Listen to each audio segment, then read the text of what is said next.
Po, magandang araw sa ating lahat. Salamat sa Diyos mga kabis. Nandito na naman tayo. No? Ngayon, sasagutin ko lang yung may nag-email sa akin. Ito si Kalinga Spot, no? Sabi niya kasi nagtatanong siya, Sir, paano po ba mag-appraise ang mga pawn shop sa mga items na sinasanla sa kanila? Half of the price ba? Yun po yung tanong ni mga kabis. So, sasagutin natin yan. Shout out po sa inyo, ma'am. Sasagutin natin yung katanungan ninyo, no?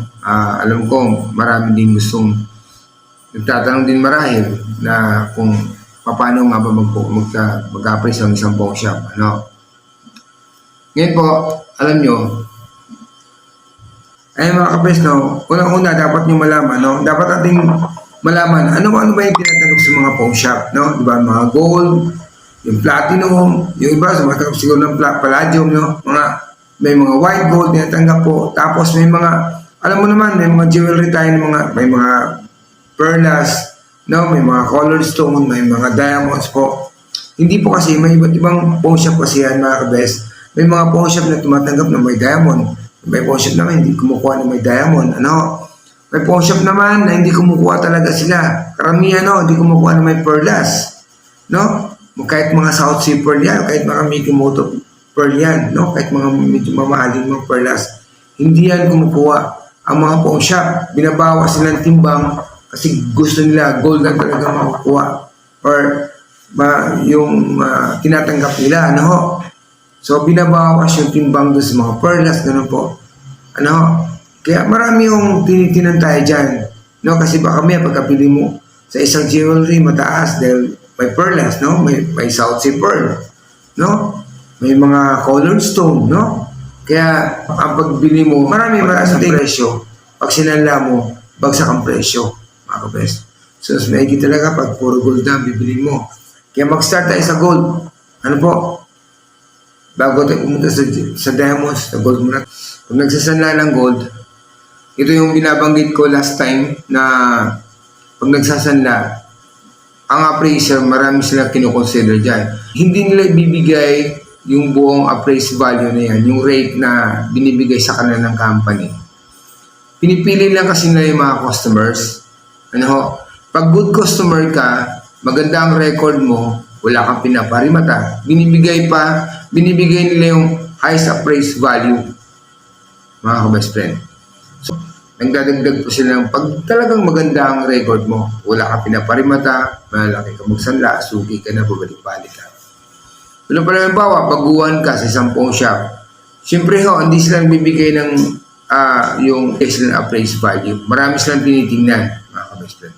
Pero yung diretsang tanong lang kung magkano o ano bang half the price ba sa item yung pagtanggap ng pawn shop, hindi po kalahati sa presyo kung magkano yung pagkakabili mo, hindi po ganun. Tingnan nyo imagine nyo lang magkano bang ano ngayon, kasi last time nagsanla ako sa isang pawn shop, so bigay nila nasa 2,800 plus 18K yun, sinala ko. So, ang nangyari, pag titinan mo naman yung sa mga subasta sa mga kahit saan pawn shop nagsubasta, magkano ang per gram ngayon, no? More or less 3,300 po, papatak yung per gram nila. So, pag tinatanggap nila yan sa mga yung magandang klaseng jewelry, no? Pag tinatanggap nila sa yung acceptance rate nila, yung mga price value na binibigay nila, magkano ba kung isasagad nila yung item? Pag isasagad ng item, nasa 2,800 plus lang. So, pag sinubasta yan, ang sa mga subasta ngayon dito nakakita ko, nasa 3,300, no? Himigit kumulang, mga ka-best friend. So, nasa tumatakbo lang ng 10 to 15% lang po ang pinapatong nila o yun yung diferensya dun sa yung pagtanggap nila, yung mga acceptance rate na binibigay nila, mga ka-best friend. Mga ka-best? Kaya hindi half the price is value. Hindi yun naka-fix yan. No? Meron silang talagang hanggang doon lang yung tanggap nila sa mga sa mga, let's say, yung gold, no, sa mga jewelry. Pero marami pong kinoconsider dyan. Tinitingnan yung record ng customer, yung baguhan ng customer, yung or suki ka na wala kang pinaparimata. At isa pa po mga ka-best friend, tinitingnan din po yung mga item, no? Kung halimbawa sinala nyo, kasi isa sa mga mas maganda at pinakamagandang mga mga jewelry, ano, yung mga made in Japan eh. Yung isa yan sa mga ganda, durable, magandang disenyo, mga Japan po. Kaya minsan may mga pawn shop na nagbibigay sila ng special rate para dun sa mga ganong item, no, yung mga Japan gold, ano po mga ka-best friend. Pagdating naman dun sa diamonds, eto ho, ang problema naman. Hindi natin masasabi na half the price o 10% o magkano man. Gaya na sinabi ko nung una, maraming kinukonsider yan. Ano po mga ka-best friend? So, pagdating sa mga diamonds, i-consider natin yung consider natin dyan yung abilidad ng isang appraiser. Ano po? Kahit mayroong rate, yung acceptance rate ang isang kumpanya para sa mga stones, may mga ano kasi yan eh. May mga classification siya, no? May mga, halimbawa, white gold, halimbawa ay white color, light silver cape, yung mga commercial white, silver cape, light silver cape, yung silver cape po mga kabest. So, marami din na dyan. Marami kasing, gaya sinabi ko, na napaka-silent kasi ang diamonds, no?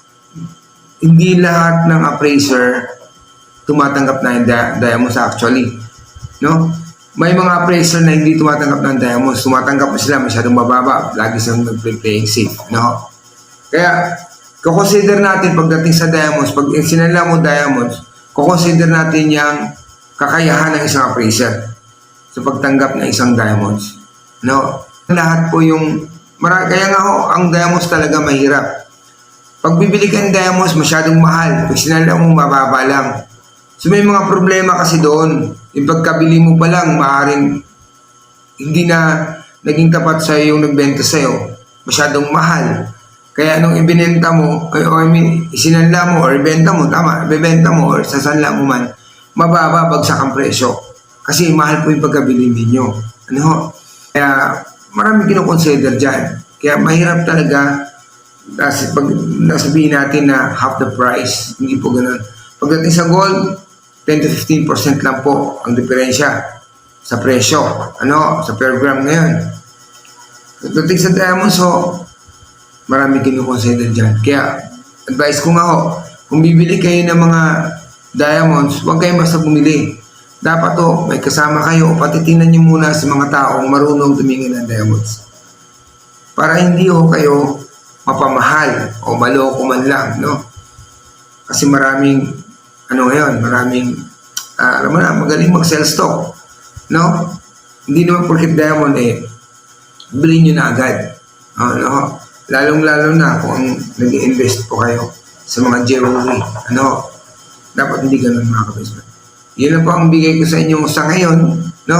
Pag may gusto kayong mas malaman ba, ay mag-comment lang po kayo mga kabisman. Ayun mga kabes, hanggang dito lang muna tayo, no? Sana nasagot ko ma'am ang inyong tanong. Kung may mga karagdagan sa mga gustong magtanong pa at may topic natin sa next video natin, magtanong lang po kayo mga kabes. Sasagutin natin dito. Ayun na po, no? Hanggang sa muli po mga kabest friend. Bye-bye!